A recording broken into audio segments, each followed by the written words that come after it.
be so embarrassed, girl. I'll tell you, I would be so embarrassed. Are you not embarrassed? Are you not embarrassed? I would be so embarrassed if I was Drake, girl. I would. I would. Oh my God, I'm so embarrassed.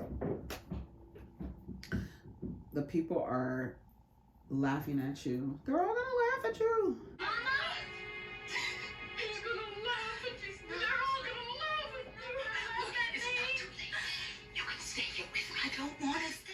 What's up, everybody? It's me, Erica, and we are down here, girl. We are down here. We don't have anything to talk about. We just talked about Kendrick Lamar and Leangelo and Miss Nikki Baby. We talked about that madness on the previous video. So this video, I don't know what we're going to talk about. So we're going to go down to the blog. I sponsor the blog. Let me tell you something. Blogs and see what is happening. So let's go. Let's go to the Jasmine brand. We always like to do the ladies first. Oh my God.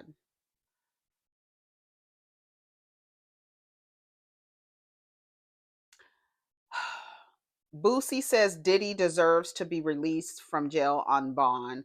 He ain't killed nobody. Girl, you don't know that? How do you know? How do you know? How do you know he ain't killed nobody? And lock Boosie up while you at it, girl. Apparently, Glorilla and Megan Thee Stallion had a bet, $128,000 on the Super Bowl, and Glorilla lost to Megan Thee Stallion. Megan tweeted Glorilla and said, "Where is my money?" Glorilla said, "I already landed back in Memphis." Girl, she was out of there. Not her leaving. You better pay that lady her money. What? Oh, this is a fake post. Somebody said Bianca Sensori's rep denies she posted a prayer for her husband, Kanye West, after his social media rant. Let me see what I have saved. Because I said I was going to start saving the posts that I make comments on so that we can talk about them down here. So I did make a comment on this post. It says Kanye West's X account deactivated days after his wild post. He says, "I'm logging off of Twitter. I appreciate Elon for allowing me to vent." And then his page was deactivated. He also got down to the internet and was saying that he, let me do this. I don't want to be on that screen. Where he was saying that he wanted to come down to wherever Kodak Black was and help him, because there was like an image of Kodak Black. People were recording him. He was like literally sitting in the middle of the street eating chicken, and it just looked it looked very odd. It looked like he's strung out. I don't know what the fuck is going on with Kodak Black, but he obviously has a severe addiction to something, and he does need help. And so Kanye got on his Instagram and was saying how he wanted to go and find him. And Kanye's like, while y'all are saying that I'm like out of my mind right now, we need to be looking at Kodak Black. I'm okay. I just need to say what I wanted to say. And I don't think it had the effect. Everything that Kanye said, I don't think it had the effect that it would have had before, because like the jig is up, right? But remember, we said the other day that the ADL came out and said that Elon's Hitler salute was not a salute. It was because he was autistic, and he, I guess, had like a moment where he couldn't contain his his motor functions and put his hand on his heart and immediately jutted out his hand, very, very similar to what the Nazis do. But the ADL came out and said that wasn't it. And remember, I got down here and I said, now if the ADL comes out and says, because there was a comment in the blogs that said, oh, maybe he's just testing the Jews out. And if the ADL comes out and says anything to Kanye, then we gonna know something. And lo and behold, the ADL came out to admonish what Kanye West had did, all his, his ranting and on Twitter. They came out and said that they didn't appreciate it, and here he is again. And it's just like, but y'all wouldn't say anything about Elon. And so people, the ADL made a statement on Twitter, and the people are in the comments. They turned their replies off because the people are in the comments saying, y'all credibility is in the toilet. It's shot. It's done. It's done. Your credibility is done because you only want people who are black to apologize for saying things or whatever about Jewish people, whatever it is. Whoopi Goldberg was just down on the internet apologizing. Kyrie Irving had to apologize. Nick Cannon had to apologize. All these people got to apologize, but you have an actual man on stage, a very powerful man, and that's probably why they didn't say anything, because he's a very powerful man, and money talks, right? So when he does what he does, it's not what he did is not what he did. That's what the ADL says. But Kanye coming out and saying what he's saying, now y'all got a problem with what he said, not a salute to Hitler. Not that. That's not it. Okay. So everybody in the comments like, shut the fuck up, ADL. Y'all are out of here. Nobody is taking you seriously. The jig is up. You played the right hand and you showed your hand. And now everybody sees, oh, it's really not about saying anti-Semitic things if you have a little bit of money. Right? Okay. So the ADL, they not listening to you.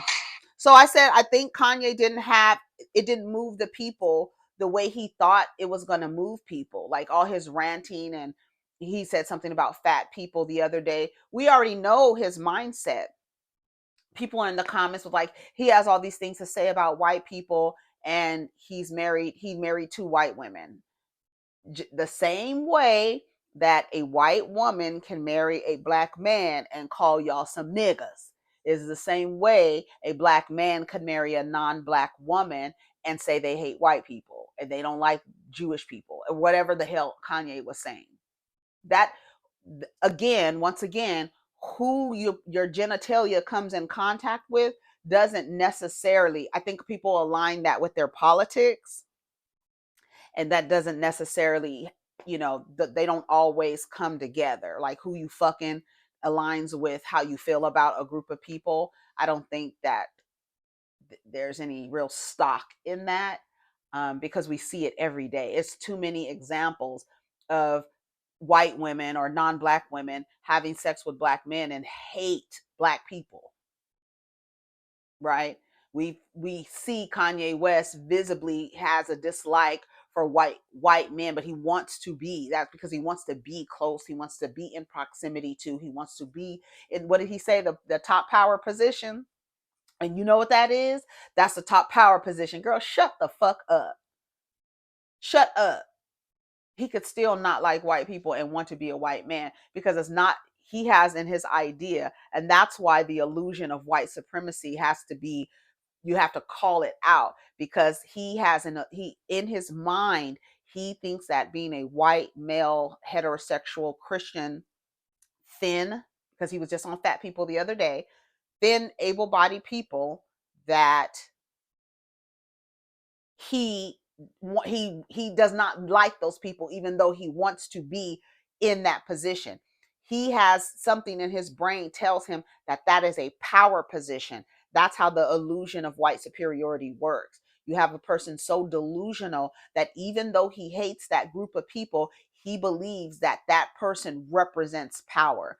And so he wants to get to that power position. He said it himself. You want to hear him? You want to hear him?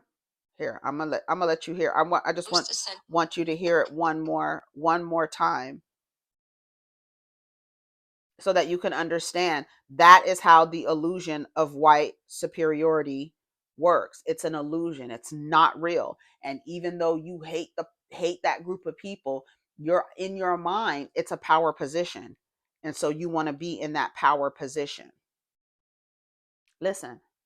Straight white male can't say, hey, a black employee didn't come in to work on time, because then people will say you're racist. A straight white male can't speak on a homosexual person, because they'll say you're homophobic.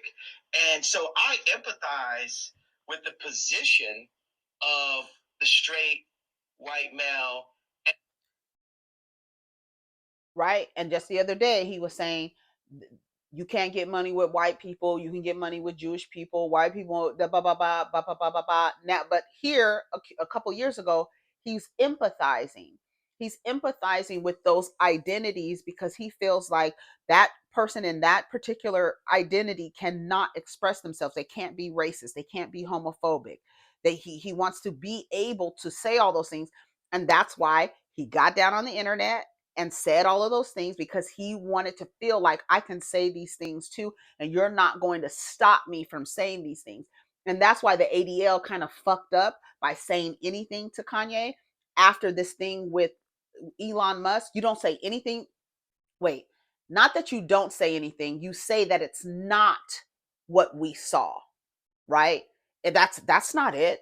That's not he has autism. That correlating autism with somebody having a racist ideas or operating from a place of eugenics and all that shit, those two things don't go together.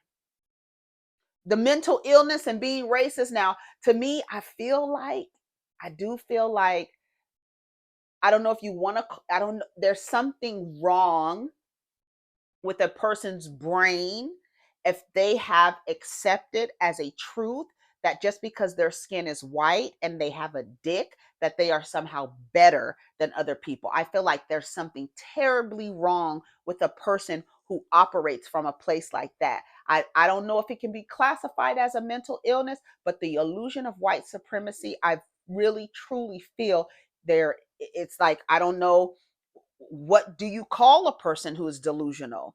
Isn't that like where does delusion fit in this spectrum? Because you have to be delusional to believe that just because you exist in a white body with a dick, that you are somehow better than other people, more qualified than other people. That's sick. Like, literally, that's a sickness. And to operate in a way that you don't want anybody who is outside of the white, male, heterosexual, Christian, able-bodied, thin parameters, if you're outside of that, something is wrong with you. That's why the women in the comments who are going up for this thing where trans women can't be in sports. When they classify you, there used to be a law that classified you existing as 3/5 of a person. What was that? Was that the person? You weren't even completely a human being. What's going to happen when they tell you that your melanated skin disqualifies you from being classified as a woman? So that y'all better be very fucking careful down there in the comments talking about, I agree with this. I agree with this. Okay. So when them white women tell your black ass or what you represent as a black woman, that's not womanhood, because that used to be the energy. Oh, okay. Okay, I'm just reminding you, be careful, be fucking careful. If you are not white, male, heterosexual, Christian, able-bodied, and thin, and you are anywhere outside of that, you don't even know, you don't even realize, and you haven't even accepted that your melanated skin, your brown skin takes you outside of that. So everything outside of that disqualifies you. You disqualified off bat if you are not white. You're disqualified. That's where black men and white women are so fucked up, because they feel like, oh, I'm just one step away, right? Outside of my gender, I'm white. I'm just a woman. Oh yeah. That's why they so sick and vote and move against their self-interest, because them too have a delusion of white superiority. I need to align with where the perceived power is. That's what's wrong with the black man. I need to sympathize with the white man, right? Because he's in a power position. That's why the white woman and the black man, they move the way they do. And that's why black women, because that you double outside, and don't be a black queer woman. Don't be a black fat queer woman, girl. Don't be a black fat disabled queer woman, girl. You completely outside of that. outside of those structures. So when you over there wagging your fingers at trans people, they're outside of that because it's really cisgendered male. That's what it really is about. That's what it is really about. So trans women, they are out of that, completely out of the box. That's what I was saying the other day. That's why I have so much respect for trans people, because they are literally existing out of the parameters of the matrix, especially a Black trans woman. They exist outside of the matrix. Them existing defies the box that these motherfuckers are trying to put you in. So when you over there wagging your fingers, just remember you are woman, and they don't have no plans for you either, sweetie. While you over here wagging your fingers at the trans girls, they don't have no plans for you either. Just you wagging your fingers over here at the Latino people, they don't have any plans for you either. So be careful. Talk about, oh, I'll agree with this. Do you? Okay. Because when they tell you your Blackness disqualifies you from even being considered a woman. Okay. I'm just reminding you, be very careful with the shit you cheering for other marginalized groups of people. Just remember that. But that delusion, that is the problem. I feel like, I don't know, like I said, I don't know if it can be classified as a mental illness, but I feel like if you are running around the world killing people and creating laws and rules that excludes people from existing or having opportunity, that's a sickness. People say racism is not a mental illness. Yes, it is. Because the fact that you are basing your entire system on a social construct, on an illusion of race. That's why the things with the Jewish people, it's like they've taken a religion, made it an ethnicity, and these people really like were mass murdered based on that quote ethnicity of being Jewish. Do you understand? Like, that was the thing. It was a social construct. It wasn't even real. Like at the end, at the basis of they're no different. They're no different. They're not. So when you want to act like, oh, this is my ethnicity, this is my Blackness, you are outside of that already. And it's a social, it's not even real. It was created for the purpose of keeping you oppressed. That is why it was created and cultivated and laws created around it, to keep you in a specific position in society. In order for the rest of this shit to work, you have to be in a particular position. You got to play this position.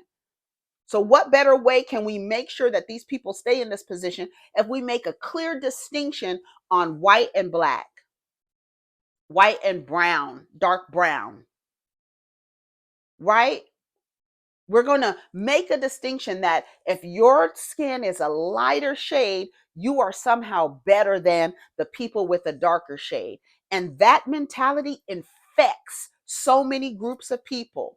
The Latinos, the Indians, all affected by that. That's something is wrong. Something is terribly wrong if in your mind you believe that just because your skin is lighter and that person's skin is darker, that makes you somehow better. But people aid in the delusion when they give mediocre people, just because they're light skinned or white, they give them a boost. It feeds into their ideas that they are better than when they're grossly mediocre. It's a whole thing, and we know what it is. But I don't think Kanye had the effect that he thought he was going to have with just spewing all the shit that he was saying.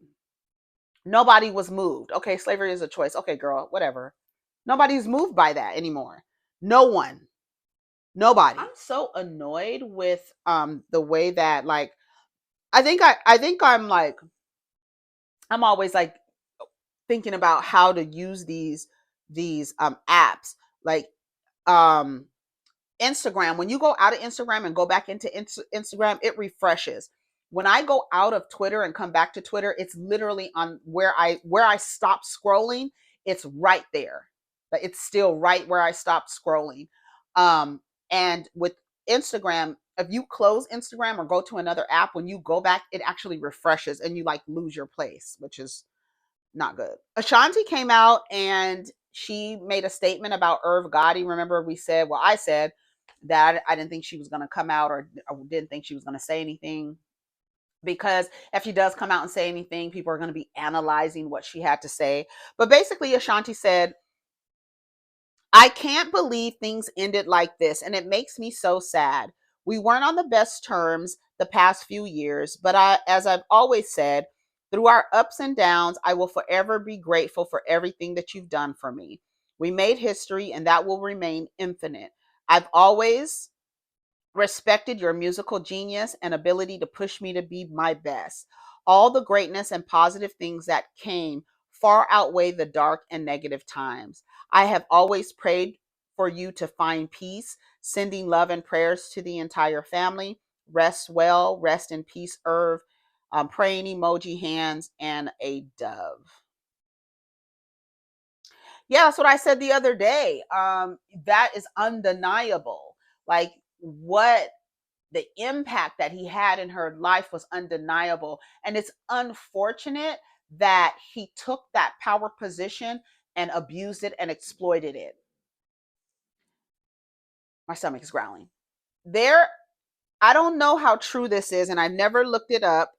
Ashanti had to re-record her albums to regain ownership of her albums, of her masters, because he was holding that over her head. I don't know if he wanted to get with her or what was the deal.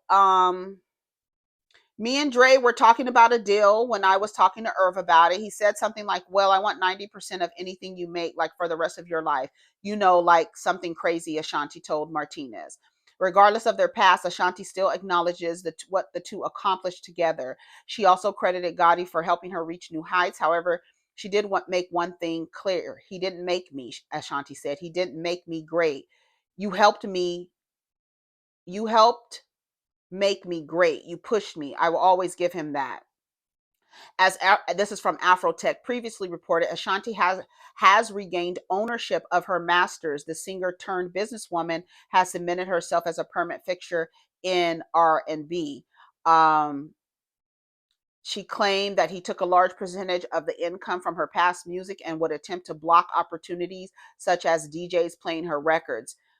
Previously, former Murder Inc. signee Ashanti has been vocal about her experiences with Gotti.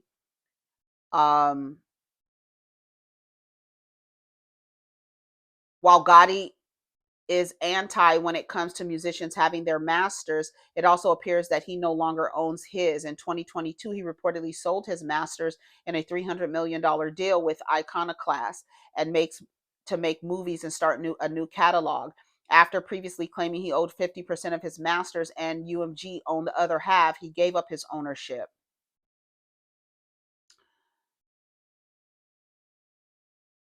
It said that Ashanti had to re-record her songs. Irv Gotti blasts Ashanti for re-recording her debut album because he wouldn't give her fucking masters. After failing to obtain her masters he holds. Yeah, that's whack as hell. This is from Atlanta Black Star. I want to see her duplicate that magic. Irv Gotti blasts Ashanti for re-recording her debut album after failing to obtain her masters he holds. Murder Inc. head honcho Irv Gotti is making some bold claims against former signee Ashanti. The R&B crooner is currently on a press run, and during a recent interview with Power 105's Angie Martinez, the Foolish singer brought up the importance of ownership in the music industry and detailed her journey as she's gearing up to release a re-recorded version of her old music. A similar move recently was pulled by pop star Taylor Swift after soiled business dealings with music executive Scooter Braun. What she's trying to do is re-record all those great records and put them out on her label. She can do this under cover laws, but she basically is trying to fuck me out of my masters and make people decide which album to listen to or stream, hoping her loyal fans will choose her version," he continued. He took offense to the singer re-recording her music, as it comes at a time where Ashanti reportedly is set to receive a star on the Hollywood Walk of Fame. Because he owned her masters. That's what I'm saying. You can give him all the respect. Oh, he helped her in the music industry. But at the end of the day, he was trying to own her masters. And the lawsuit, he had an SA lawsuit against him that was dismissed because he died. Yeah. So, yeah, we can talk about all the great things he did, but he also treated people in fucked up ways. And because you couldn't have a hold on Ashanti, you wanted to hold her money, and that's wrong. When a motherfucker plays with your money and your livelihood like that, it's fuck them people, fuck them. So I'm surprised she actually said something. And you know, everybody was saying that it was a class act. So good for Ashanti. See, I went back to Instagram and it refreshed the page. I don't like when it does that because I lose my place. Let's see what else is happening. So good. Ashanti came out. What else? Let me go back to the Jasmine brand and see what they got going on. Dr. Heavenly says she's coming for co-star Phaedra Parks at the upcoming Married to Medicine reunion. During a recent live stream, Heavenly didn't hold back when addressing her co-star, saying, "If she comes to the reunion, bitch, you better call Cadillac Kim to get a read. I'm coming for your ass. Do not lie on me, Phaedra. I do not like that shit." Phaedra has been at odds with her cast, as some feel she doesn't share enough personal details about her life. She also referred to the cast as these kinds of bitches and reportedly left the group early after ex-husband Apollo Nida made an appearance. Let's hear what Heavenly said. "But if she comes to this reunion, bitch, you better call Cadillac Kim, bitch, and get a read for you, because I'm coming for your ass. Do not lie on me, Phaedra. I do not like that shit. I would not have done that. I wouldn't have done it. I wouldn't have done it to you or anybody else. Me and Phaedra was not in a bad place. We were not. I was cool with Phaedra until this. But you're not going to put all that on me. That was her scheme. Now, I can't say who right or wrong. She was probably doing the same shit Quad was doing. Let me get my lick back. But if she comes to this reunion," and then turns out that Phaedra knows that guy. They didn't just meet. She knows him. So Heavenly don't read anybody. All she ever says is your mama. Does she ever actually go to her day job? Let me tell you something. Heavenly has the best setup. Heavenly has worked hard to put herself in a position where she only has to go to work, her own practice, 3 days a week. If that's the last time I heard how many days she goes to work. 3 days a week she opens her office to do dental work. And if y'all don't know anything, I'm sure y'all do know how dental bills look. I feel like that's right up there with plastic surgery. I feel like dental, like how much you pay for dental work, is right up there with plastic surgery, if not more.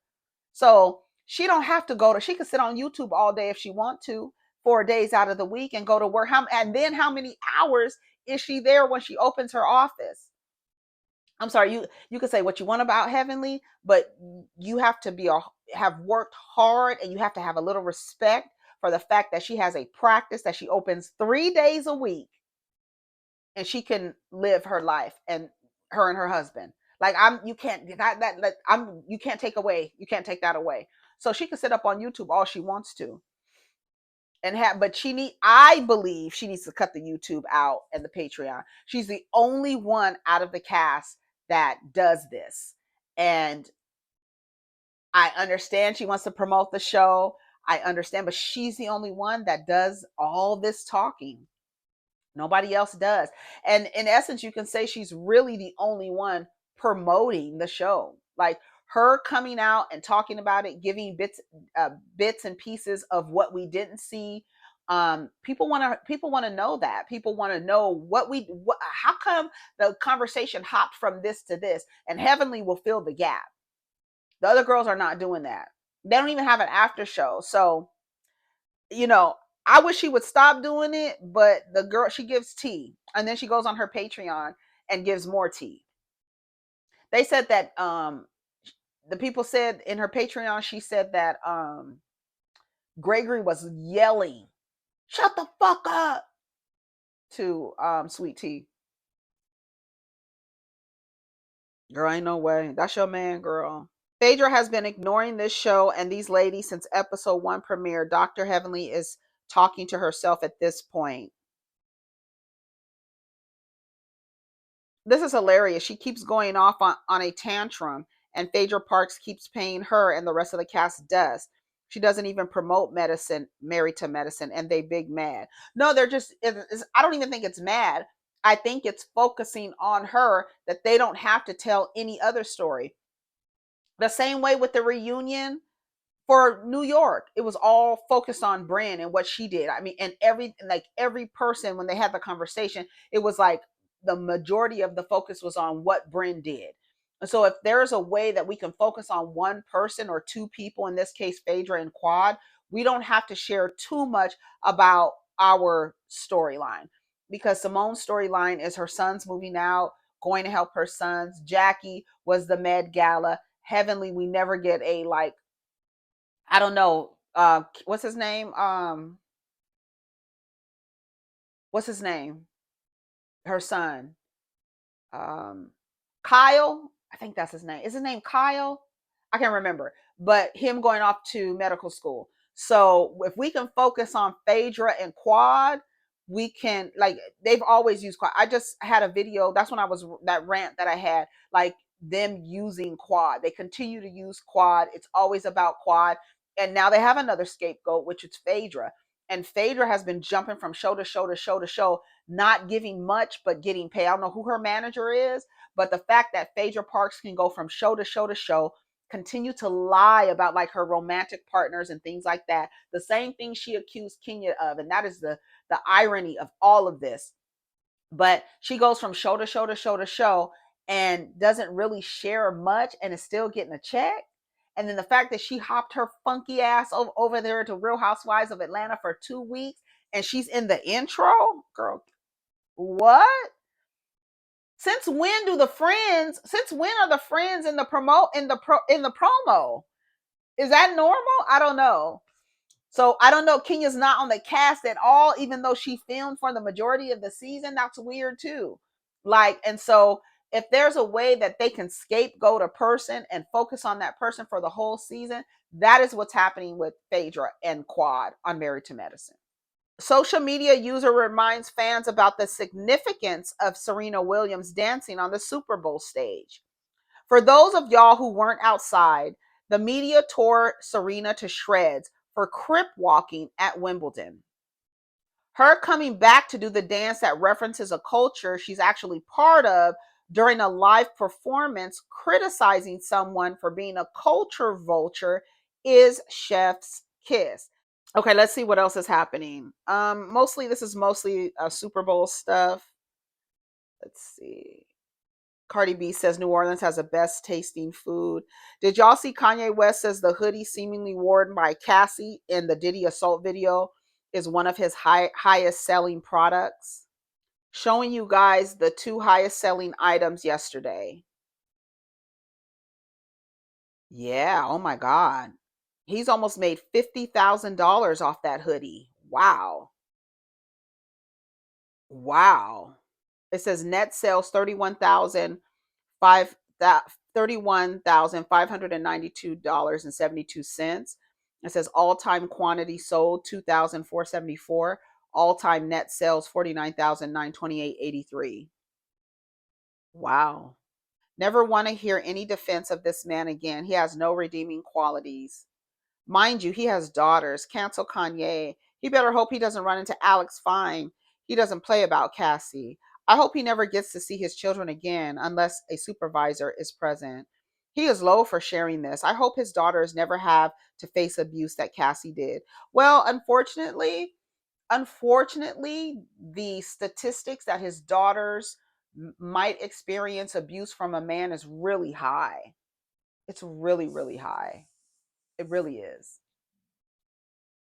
It really is. So they might. Hopefully they don't. We don't want anybody to experience, but if they are going to be in relationships with people, they might experience have some negative experiences, especially if they're straight girls and growing into women and dating straight men. The likelihood of her being mistreated or mishandled in some way by a man is high, right? And then people will be saying, who hurt you? You should have chose better. You know what I'm saying? Nene books. Where were you? Were you around for the NeneLeakes memoir era? Nene had a book out back in 2009 called Never Make the Same Mistake Twice, Lessons on Love and Life Learned the Hard Way. I lived in Atlanta at the time, and I was coming around the corner of my subdivision, and I saw the book on the ground, like right near the sidewalk. When I said that in the comments, people thought I was playing, but I'm telling the truth. I was like, what is that? And it was a book, and it was NeneLeakes book. I actually picked it up and ended up taking it home and reading it, and then I later donated. You know, I was donate books that I'm not going to read, or they're not useful for my journey. And I donated it later. I sure did. I read Nene's book back in 2009. Yep. And the people thought I was playing. It's a true story. Just because I said I found it on the ground, I guess you took it as shade, but it was literally like it may have fallen out off of somebody's car. Maybe they had it on the roof or something, but it was like literally just on the ground near the sidewalk. And I was like, what? I was like, that's Nene. What? And yeah, I picked it up and read it. Okay. Anyway, so that was it for that. Oh, I think that's enough. Are we done? Yeah. Did y'all hear him say, don't say it? I was like, ooh. I don't like Instagram's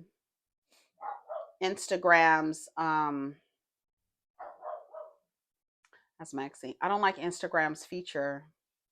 Oh, and then at the end he said game over. Did I say that? Did I talk about that already? Samuel Jackson as Uncle Sam. That's good. I love that, like I love that he always has meaning.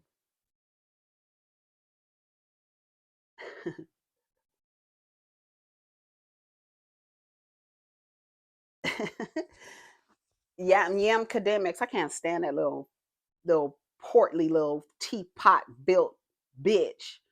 I can't stand him. Yam Academics. All right, we gotta go. Take care of each other. Protect your energy. Let's get down in the comments. Peace.